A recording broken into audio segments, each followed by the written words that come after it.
నాయకులారా, ఈ అక్రమ అరెస్టులు మేము తీవ్రంగా ఖండిస్తున్నాం.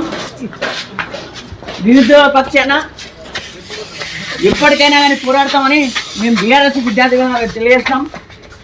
ఖబర్దార్ కాంగ్రెస్ ప్రభుత్వమా, ఖబర్దార్ కాంగ్రెస్ ప్రభుత్వమా,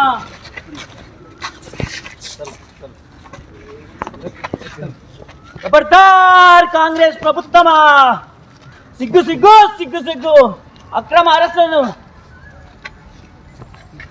సిగ్గు సిగ్గు అక్రమ అరెస్టులు.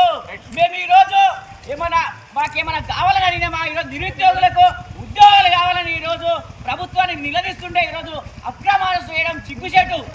ఈరోజు విద్యార్థుల పక్షాన పోరాడుతుంటే ఈరోజు హాస్టల్లోకి వచ్చి గదులకు వచ్చి ఈరోజు పోలీసులు అక్రమ అరెస్టు చేసి బిడ్డ రేవంత్ రెడ్డి ఈ కాలం చెల్లిందని ఈరోజు మేము ఈ విద్యార్థుల పక్షాన ఈరోజు తెలియజేస్తాం. బిడ్డ రానున్న కాలంలో నువ్వు ఎక్కడన్నా కానీ అడ్డుకుంటామని ఈరోజు మేము విద్యార్థుల ఈరోజు డిమాండ్ చేస్తాం. ఖబర్దార్ రేవంత్ రెడ్డి.